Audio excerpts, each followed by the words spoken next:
दोस्तों, आप सल्लल्लाहु अलैहि वसल्लम की मुख्तसर मगर फिक्र अंगेज अहदीस। आप सल्लल्लाहु अलैहि वसल्लम ने इरशाद फरमाया कि ए अबू हुरैरा, जो चीज़ तुझे नफ़ा दे उसके लिए खूब कोशिश करना, सुस्ती ना करना, काहली ना करना, और फिर अल्लाह ताला से मदद तलब करना। और अगर फिर भी नतीजा वो ना आए जो तुम चाहते थे तो कहना जैसे अल्लाह की रज़ा और उसकी रज़ा में खुश हो जाना। और ए अबू हुरैरा, अगर मगर कभी ना कहना, क्योंकि अगर मगर शैतान का दरवाज़ा खोलता है। और फिर आप सल्लल्लाहु अलैहि वसल्लम ने इरशाद फरमाया कि मेरी उम्मत में ऐसे लोग आएंगे जो रंग बिरंगे खाने खाएंगे, अनवाओ इकसाम के मशरूबात इस्तेमाल करेंगे, तरह तरह की ज़ेबो ज़ीनत करेंगे और मुंह फाड़ फाड़ कर बातें करेंगे। और फिर आपने इरशाद फरमाया कि ये मेरी उम्मत के बदतरीन लोग होंगे।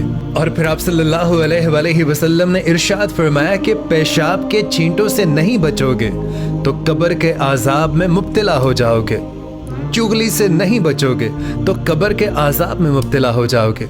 और फिर आप सल्लल्लाहु अलैहि वसल्लम ने इरशाद फरमाया कि अगर तुम सदका जारिया करोगे तो फिर अल्लाह तुम्हें कब्र के आज़ाब से बचा लेगा। और फिर एक मौका पर आप सल्लल्लाहु अलैहि वसल्लम ने इरशाद फरमाया कि है कोई जो मुझसे चंद बातें सीख ले या फिर ये चंद बातें किसी ऐसे शख्स को सिखा दे जो उस पर अमल करे। और उसके बाद आप फरमाने लगे कि हराम से बचो, सबसे बड़े इबादत गुजार बन जाओगे। और जो अल्लाह ताला ने तुम्हारी किस्मत में लिख दिया है, अगर तुम उस पर राजी हो जाते हो तो सबसे बड़े गनी बन जाओगे। और अपने पड़ोसी के साथ हुस्ने सलूक से पेश आना, तुम मोमिन बन जाओगे। और फिर आप इरशाद फरमाने लगे कि जो अपने लिए पसंद करते हो वही अपने भाई के लिए पसंद करो तो तुम मुसलमान हो जाओगे। और फिर आप सल्लल्लाहु अलैहि वसल्लम ने इरशाद फरमाया कि दुनिया बरतने की चीज़ है और सबसे नेक मता तुम्हारी नेक बीवी है।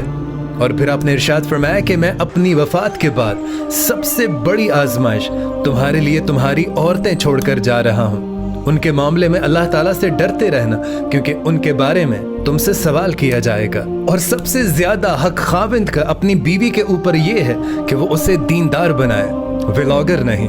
और ये खाविंद की ड्यूटी है कि उसे पर्दा करवाए, यूट्यूब पर आमदनी का जरिया न बनाए। और ये खाविंद की ही जिम्मेदारी है कि कुरान और सुन्नत के जो अहकाम उसे मालूम है वो अपनी बीवी को जरूर सिखाए। और एक मौका पर आप सल्लल्लाहु अलैहि वसल्लम ने इरशाद फरमाया कि शैतान का तख्त पानियों पर लगा हुआ है और शाम के वक्त उसके सारे चेले उसे रिपोर्ट करने आते हैं कि मैंने आज फलां से ये गुनाह करवाया, मैंने आज उससे चोरी करवाई, मैंने फलां से फलां काम करवाया।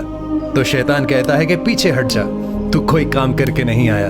उनमें से फिर एक चेला हाथ बुलंद करके कहता है कि मालिक, मैंने मियाँ बीवी में से जुदाई करवा दी है, मैंने दोनों के दरमियान अलहदगी करवा दी है। तो पता है, शैतान अपने तख्त से उठकर नीचे आता है और उस चेले को अपने गले से लगा लेता है और कहता है कि तू सही काम कर आया है, इसलिए कोशिश करें कि अपनी बीवी और अपने इस रिश्ते का खास ख्याल रखें। अगर वीडियो पसंद आई हो तो इस वीडियो को ज़्यादा से ज़्यादा शेयर कर दीजिएगा। अगर आपको ये बातें नहीं मालूम थी तो बहुत सारे लोगों को नहीं मालूम। जज़ाकल्लाह।